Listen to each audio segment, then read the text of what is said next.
There is nothing worse than untapped potentials. If you know that you're made for more, this is the place. I know that every successful person I've ever met has one thing in common. They do not let themselves fall victim to their circumstances. They figure out a way to rise above it. So join me on this journey where I help you to be better, do better, and have better in life and in business. If you're feeling stuck and you're needing some practical tools, some hope to get you to that better life, this is definitely the place for you.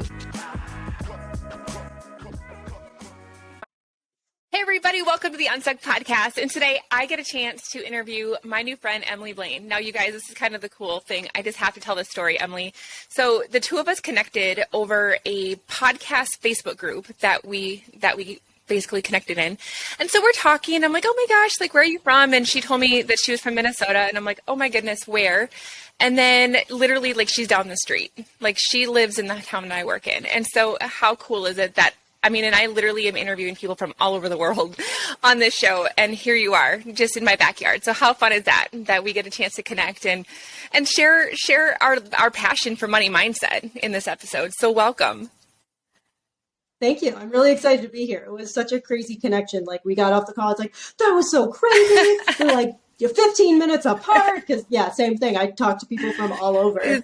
It's so cool. Doesn't usually happen that way. Okay, so you are considered a financial coach.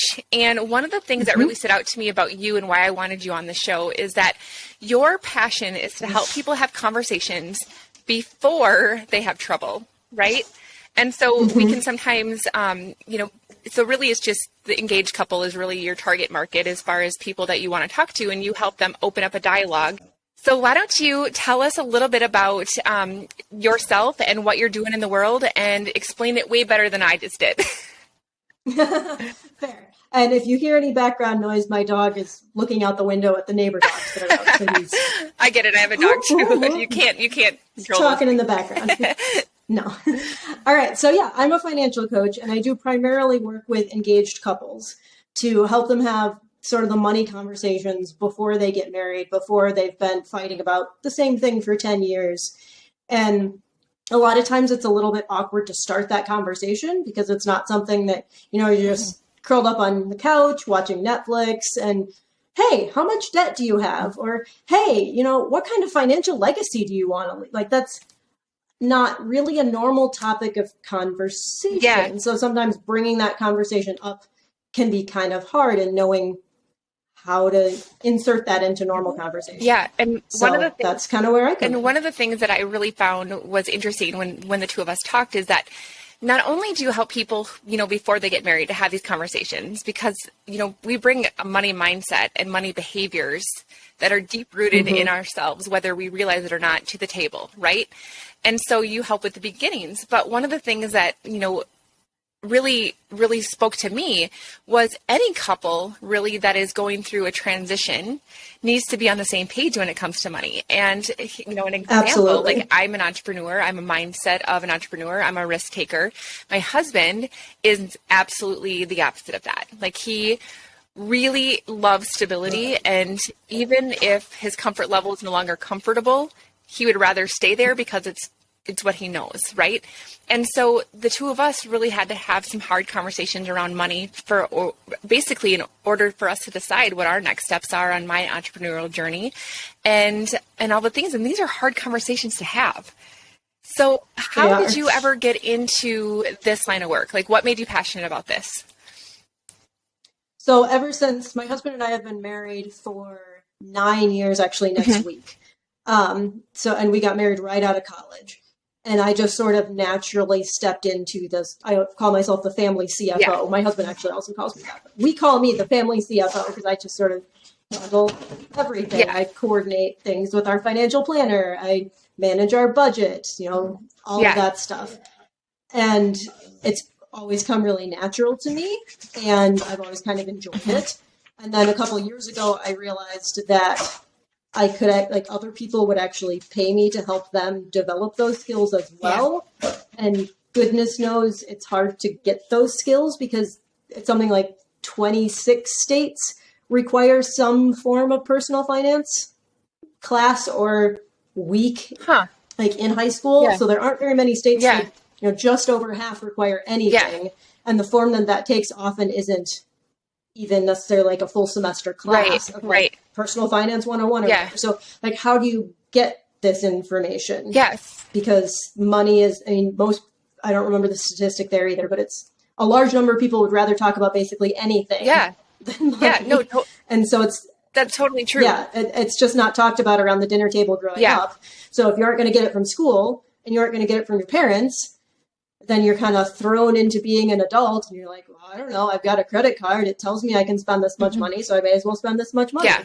I went to the bank to get approved for a mortgage. They told me I could buy a house worth this much, so I may as well buy a house worth this much. Why wouldn't I? But when in reality, those things may not fit in your budget. But how are you supposed to know that if nobody told you about it? And what's so interesting is that I'm a big Dave Ramsey fan. I've been a financial peace coach for years. And that's one of the reasons that a lot of people end up getting divorced is because of money, right? Mm-hmm. It absolutely is. Though I heard something the other day that I really liked, that it's people don't get divorced because of money. They get divorced because of communication. Yes. And I went, oh, yeah, I like it. Exactly. No, it's totally true. And I think that, again, sometimes we're not even taught as children. So I just talked to my friend Madeline, who is in high school, and she actually is a requirement for them to take the Dave Ramsey High School course, which is so progressive for a high school to have some type of a program around personal finance, right? And I didn't know, like, I remember being a kid and going to college, and literally, like, within the first 2 weeks, there's a guy set up in the student union with a bunch of free t-shirts. Just sign up for this credit card. Okay. Like, oh, right. Sure. And I think, I look back at the way that my mom and dad handled money. We never talked about money. I always felt like money was tight, but I didn't really know what that meant. I didn't watch them, do things with money. I didn't watch them write in their checkbook register. I didn't watch them do any of that stuff. And they definitely still use cash more. But how do you budget that? And like, how do you know how much you have on hand and all of the things? And so when you don't have conversations like that in your own house, then you come to the table in your marriage and you have these preconceived ideas that are not even perfectly complete. And then your spouse comes with their own set of things, right? And then you wonder why the heck you can't like get on the same page with this stuff. So I would love for you to take us down a road for people to really understand. And you guys, like, you might be sitting here and you're like, Lachelle, I'm not engaged. Like, I've been married for a really long time. Like, I don't even know how this applies to me. And I just really got to tell you guys that for me, as somebody who really wants to see something bigger for myself and my family, it involves investments. It involves investments in maybe graduate school. It involves investment in taking courses or having a coach or buying a business franchise or, all of these things. And you cannot take yourself to the next level.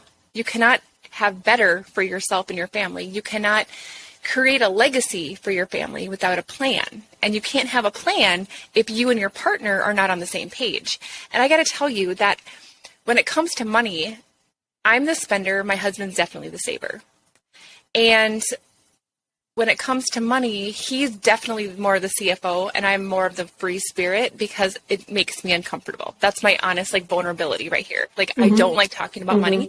I just know that we have enough in the account and I don't worry about it. So we're good. We're good, right? He's still, I love him to death. He's so good about, writing every little thing in his register, and I don't even know where mine is. That's the honest answer. And so it's hard for me to go to him and say, honey, I think I want to invest in this, $10,000 coaching program, or honey, I really want to apply to have a reduction in my time at work, when I don't have all of the information about what bills we have, what debt we have, where he sees our family in the next 5 years. And so I really just want to encourage all of our listeners to be able to just take yourself and think about it in terms of, where are you now? Where do you want to go? Right? And what conversations do you need to have around those financial points in order to make sure that you can get there? And if you have pent up, unresolved communication issues when it comes to money, right? you're not going to have a free conversation around that. And it's going to be distracting energy that you could be focusing on your goals. Would you agree? Yep. And, I would agree. So it's just, it's energy that we're wasting by avoiding the conversations and avoiding what we don't want to see. And I can't wait to just be quiet and listen to you and all of your knowledge on what tips and tricks and processes do you take couples to take them down this path of having these conversations and making things work out for the best of their dreams and their legacy. Yeah. As someone who does not like conflict, speaking for myself, I completely understand what you're saying there. Money is not my thing, not obviously, but one would hope that a financial coach would be relatively comfortable talking about money.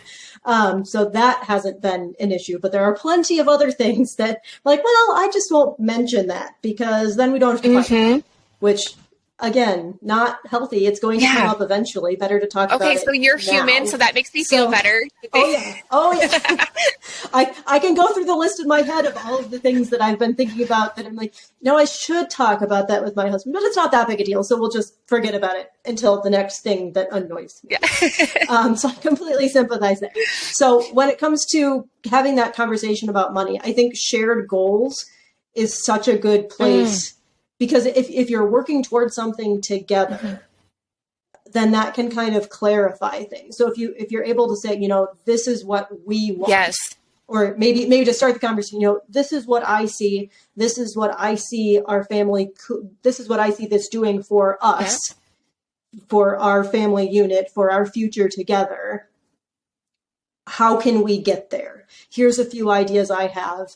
What are some ideas you have?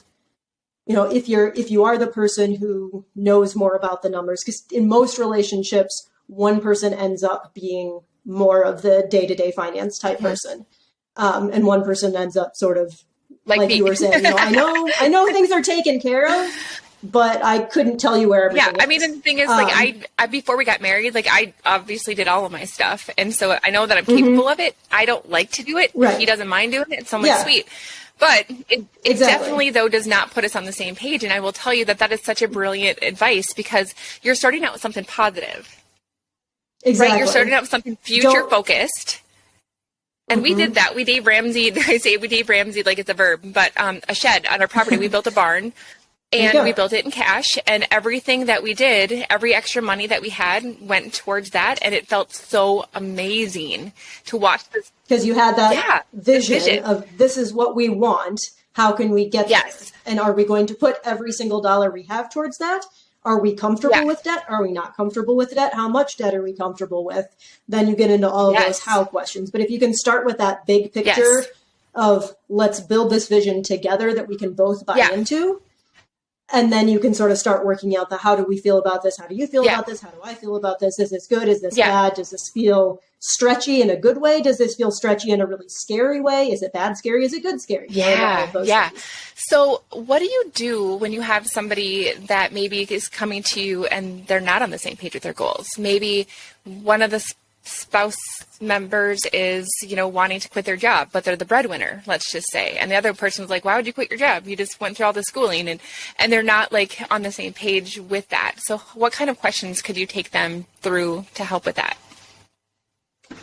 I will say if there's too much of that, then I say, okay, go talk to somebody who's like a licensed therapist who that makes has sense. more training than I do. There's a definite point. Well, there's a very, I won't say there's a black and white, this is what I send you, but I am not at all afraid to refer out to people who are more, have more of that education. I'm just going to say that you guys listening to this, one of the things that I've been told is that if you want something that's forward focused, you go to a coach. If you have something that is deep ingrained into your past that you need to work through, you go to a therapist. Yeah, I would agree with that. Coaches tend to be about asking questions, let's look, what are you looking for? What are we trying to build? All of that. Maybe dipping a little bit into the past, because obviously I do talk about, what was money like growing up? What sort of your money story that you have ingrained in you? But if there's too much deeper, there's too many layers there, then I'm like, okay, go talk to somebody who can help you dissect those layers, because I don't want to do damage, and I could do damage if I get in too deep. but at the first sort of surface level before we figure out if a referral to someone else, getting back to sort of that overall goal. So why do you want to quit your job? What do you think that will bring? What do you want to do instead? What does that look like? Person who is not the breadwinner, how does that make you feel when the other person says they want to quit your job? Mm-hmm. Is that something, are you looking to step into that role? Are you not looking to step into that role? And then kind of depending on, if those answers are on two extreme ends of the spectrum, that's when okay, maybe you go talk to somebody else mm-hmm. because if you're here, we can kind of figure something out. If you're, way off the screen apart, right. That's a little out of my depth. Yeah. But again, trying to focus on that vision together, and can we figure out a way to get there, even though it feels like you're apart. Yeah. If the vision is there, I think there's a way to come back together. I love that. If the person who's not the breadwinner is like, I never want to be the breadwinner, I want to be a stay-at-home parent, bring in no income, just take care of the house. And the person who is the breadwinner says, I want to quit my job and build my own business. Mm-hmm. Great. Those are separate, but we can work with this. Yeah. How much income do you need saved up before you start something? How can we build that? Yeah. What sort of a runway do you need? I love that. And it's really just like you said, a coach in your role is asking questions and is helping you to mm-hmm. paint that visual picture. And we can't do that without having a conversation. And conversations are starting with questions. Right. And I love that you allow people to start imagining and describing what's inside of their heart, what's inside of their brain to each other so that you can get on the same page. I love that. Okay, what other tips do you have? To start that conversation, because sometimes not necessarily I want to quit my job and start a business conversation, but to just sort of start general conversations about money.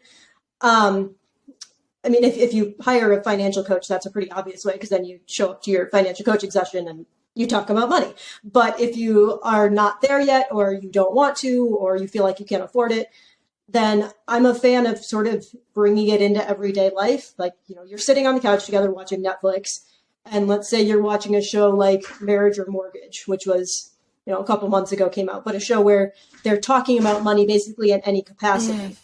Wow, that's a really interesting. What do you think? What if we are in that situation, whether you're engaged now, whether you're not engaged, whether you're just dating, like, wow, if we were in that situation where we had $25,000 to either do this or that, how would we make that decision? And kind of trying to work that into.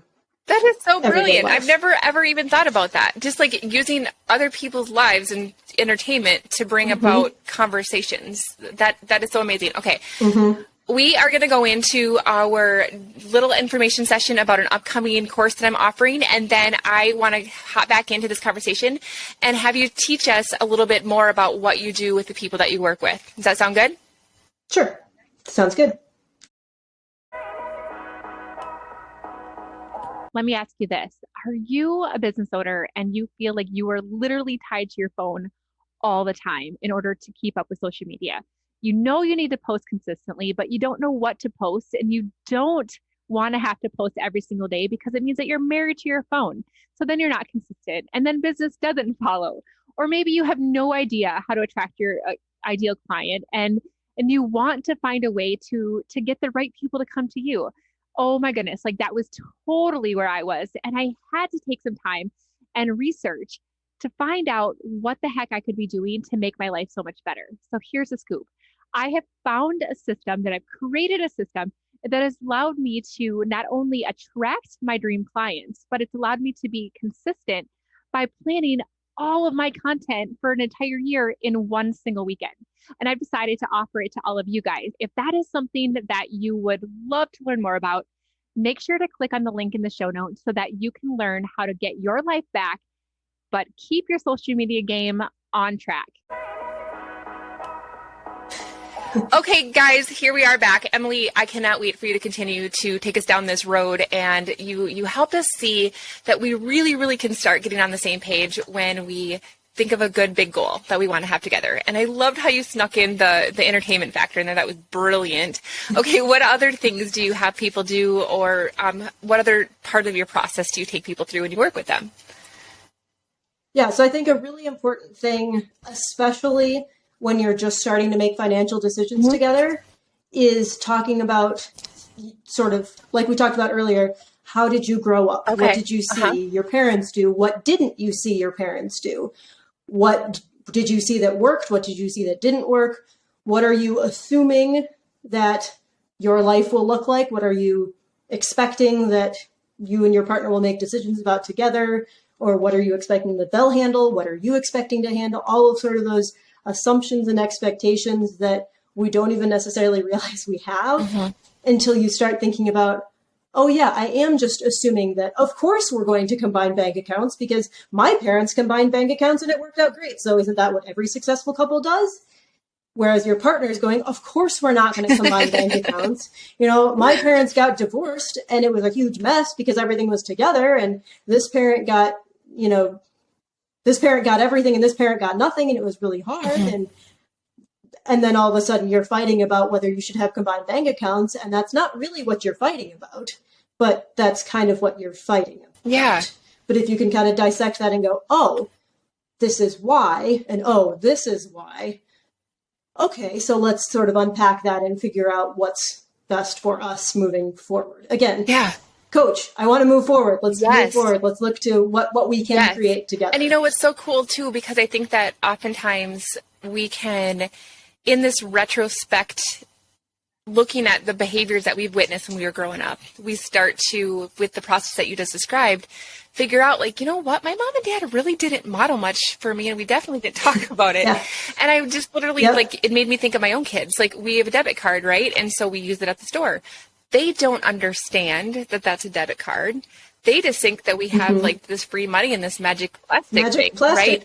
And so they don't even know that there's a whole process behind the scenes that goes in with using that plastic card, right? And so I think that when you can get on the same page, also you're able to have these conversations, you're able to recognize, like, oh my goodness, like, we want to make sure that we're modeling X, Y, or Z for our own kids so that they understand and can avoid some of these conversations that we're having right now, right? Anything else in your process that you haven't had a chance to talk about yet? Well, after the couples get married, because leading up to the wedding, there's so much going on, and some couples live together before they get married, some couples don't. So I just say after the wedding, because this is much clearer. Then we really get into the nitty gritty of making an actual budget, which is a whole different conversation of what did you see, what have you done, what did you not see, what are your preconceived notions, what is this going to look like? Is it going to be every single cent accounted for? Is it going to be, checking account looks good, we know, things are automatically funneled where they need to go, so we're good. Are we going to go super nitty gritty detailed, or are we going to go really big picture and let's just make it as simple as possible? And then, like you were saying, typically one person sort of steps into being that more money manager mode, whereas the other one handles other things. So who's going to be in charge of maintaining this? How often are you going to meet and talk about it so that one person doesn't get totally out of the loop? I'm a big fan of having money dates, whether they're formal or informal, where on a semi-regular basis, whether that's weekly or monthly or quarterly, whatever, you kind of sit down and go, here's where we're at.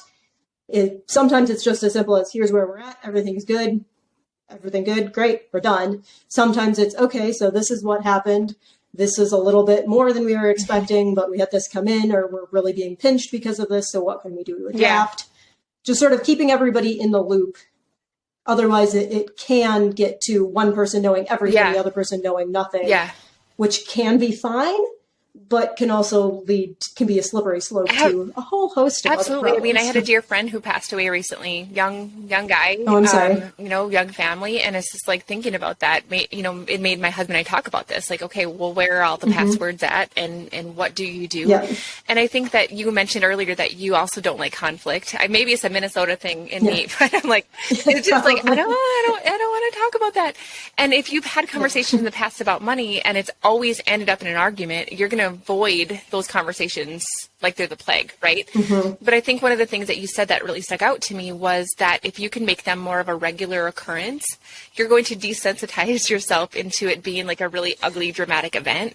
So if you get in the habit of talking to each other on a weekly or a monthly basis, all of a sudden you recognize that it just is a conversation. That doesn't have to have all the emotion, because every single conversation doesn't have to be that way, and it starts to not be that way, and then all of a sudden you desensitize yourself to that. And so it's really smart, something that I definitely need to start doing a better job at. So thank you for that. You're welcome. Yeah, I had a couple I worked with last year. I think it was last year. They'd been married 10 years, so not engaged couple, but they told me, and maybe this is an exaggeration, but they said, we've never had a conversation about money without fighting. Yeah. Yeah. Married for 10 years, together for, I don't know, a couple of years before that too. And then like their third or fourth session, they're like, oh my gosh, we've been talking about money. We haven't been fighting. Like everything is out on the table. We are working together. We are communicating. It's like, yes, this is what I want. This is what I want. I want you to be able to talk and work together and have that dialogue. And I think that's part of it, that if you know you're going to have a conversation, then it's not one person springing it on the other person and one person feeling attacked because, why did you spend that much? You know we have debt and you went out and bought this. Well, last week you blah, blah, blah. And then it immediately starts here. Yeah. Whereas if you know it's coming, you can kind of prepare for it and proactively think about what you need to talk about. And, that's brilliant. Do you have, I know that you left it very open-ended, which I love, because basically you're like, if you, as long as you two agree on an approach to go about this, you're like, it's okay. Right. But do you find that there are certain tools that you really recommend that have seemed to work well for people, like a budgeting tool or any kind of framework that you have? So my favorite budgeting app actually recently redid everything to make the learning curve a lot less steep, because it used to be, well, this is great, but you have to kind of get over that really steep, but they kind of flatten that. So that's exciting. So if you're willing to put in some time and you want to be granular and track everything, the budgeting app You Need a Budget is amazing, in my opinion. I've heard of that one. It's $86 a year, I think, but I'm a fan of paying for things to not have advertisements and to trust that they're not going to do anything sketchy with my data. It's like if you're trying to, pay attention to your spending and you're seeing ads popping up for things, then that seems a little Oh my gosh, that's brilliant. Never thought about that. Like, I don't know about this. And if they're not charging me for anything, then what are they doing with the stuff? How are they making? But so I'm a big fan of that one. That's what my husband and I personally use. It's sort of like a cash envelope system, except it's digital. So you're taking all of your money, you're saying, here's my digital envelope that I want to put this much money into and then spend from that. Yeah. On the other extreme, if you're like, I don't want to have to deal with this on a regular basis, this is just too much. I kind of alluded to this earlier, but if you can set up a multiple account system where, your paycheck goes here and then you have decided X amount is going towards savings and X amount is going towards there and X amount is going there, and just have that transferred out so that what's left. Or you can have everything go in here and then transfer X amount to spending. And then when that's gone, it's gone because the bank account is empty. Yeah. But your other bank accounts are not. So that's a little bit more hands off, which can appeal to some people if they're just like, I don't even want to, I know I need to do something, but I have no interest in managing this. This is just too much. This is a little more accessible. That's really smart. I've heard people doing that. So basically they go down to the local bank, they open up, several different accounts, and it sounds like both of these approaches though, you use kind of a zero-based budget. Yeah, that's my and for those of you guys, it's a different way of thinking about it. But and so do you want to describe what a zero-based budget is for people? So sure. Yeah, it's basically assigning every dollar in your bank account a job. So it's not saying it's budgeting to zero, which doesn't mean spending to zero. It means, I have $1,000. This $500 is going to pay for housing. This $100 is going to pay for gas. This $100 is going to pay for groceries. If I mathed correctly, I have $200 left. This $200 needs to, buy, I don't know, this $100 goes to cover pet food. Now I have $100 left. This is all I have to spend. My bank account says I have $1,000. But I really only have $100 because everything else has been set aside for. You have explained that beautifully. And so basically, you guys, you know what you're going to get paid at the beginning of the month, and you assign all of that money to a place. And I got to say that a couple of things that to save you some headache and some frustration, it does take about 3 or 4 months to really start to get into the hang of it. So if it's hard the first couple months, know that there's nothing wrong with you. that it can be, because you forget, like, oh crap, like so-and-so has a birthday and I have to buy a birthday present that you completely forgot about. Or, oh my, this, we got invited to this and we knew about it and we'd already committed to it. And so just knowing that you have to give yourself some grace when you're going into this, but it definitely does. And then I made it a game. Like, if I make things a game, then it's fun. So for me, I was able to say, okay, well, we should spend X amount of money on eating out and X amount of money at the grocery store and X amount on gas, let's just say. And then any amount more than that, I wanted to keep putting into my savings bucket, or at the time when we were building our shed, like our shed bucket, we're like, it almost like try to gamify it, like see if we could, paper it faster or get that savings account built. So I set aside $100 for groceries, but I only spent 97. So I have $3 to put $3 extra to put towards my shed or my vacation or retiring earlier. Or whatever it is that lights you up. And remember to, or put $1.50 towards $1.50. And as you're trying to figure out your budget, and maybe you don't know, maybe you have no idea how much you spend at the grocery store every month. Like, that is normal for a lot of people. And so just knowing that if you budget, let's just say $200 towards something, and you're finding that that is actually coming in way less, but this other budget that you have over here is way more than you expected, then you just reallocate those funds. But at the end of the month, basically you have assigned all of that money to a job. And so I love that. Oh my goodness. We have been having just the most amazing conversation. I never thought that I would actually really enjoy talking about this, but I think it's because I love communication, and I'm very, very, I'm very passionate about being financially responsible, even though it's hard for me. So that's my caveat in this, you guys. You're probably wondering, like, Lachelle, money is hard and you're Dave Ramsey coach. And it's because I wanted to learn how to get better. And so, Emily, you're doing this and you're helping people get unstuck before they start, but you're also helping people like this couple that you mentioned that have been married and they've never had a good conversation about money. And I just love all of the questions that you ask people and the way that you bring them together and help them to have a unified goal and live the life that they want to live and leave the legacy that they want to leave. And you're just such a blessing. Is there anything that we haven't talked about while we wrap up our conversation that I wanted to make sure I gave you the platform? Oh, one other tip that I always think is nice is if you have extra money left over, have a plan for that before it shows up. Yeah. Or if you get a tax return every year, have a plan for that before you file your taxes. Because as soon as you don't have a plan, I don't know where it goes. Yeah, totally. I mean, I would wager that everybody listening, no matter how responsible you are with money, could tell a story about, I got this money, or there has been time that money has just disappeared. I have no idea what I spent it on. It just vanished.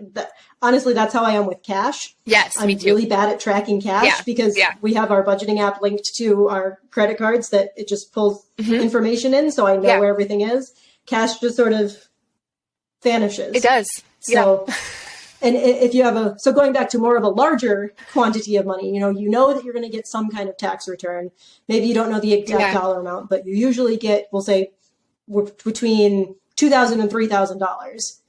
Have a plan. What are you going to do with that? Are you going to use that to pay down debt? Are you going to use some of it to pay down debt? Are you going to use it to go on vacation? Are you going to use it to buy Christmas presents? Are you going to use it to build your shed? Yeah. What do you want to do with that before it comes in? And maybe you're going to use some of it for your goals and you're just going to use 10% of it as just whatever money to let it disappear. But plan to have it disappear so that it doesn't all disappear. Yes. Oh my God. Goodness knows money is really good at just sort of flying away into the ether. That is such great advice. And Emily, I always ask all of my guests to give the audience a question that they can ponder that's going to help them move forward in this space of their life. So what would you have our audience ask themselves? Ask yourself, where do I want to be in 5, 10, 20 years? And what can I do financially to set myself up for that? I love that. Thank you so much for your sweet just passion for helping people get on the same page and for all of the wonderful advice that you had today. I'm so grateful that we got a chance to meet, and we actually get to meet in person soon, which is so fun. I know. All right. We have to set up a coffee date. I know, absolutely. Well, Emily, thank you so much. And you guys, thanks for everything and have a great day. Thank you so much for listening to the UNSTUCK Podcast. I am so grateful to be on this journey with you. And don't forget to check out the show notes if you want to get into my private club, the Better Club, to be able to learn better ways to be better, do better, and have better. So until next time, keep showing up. Let's get unstuck together. Have a great day.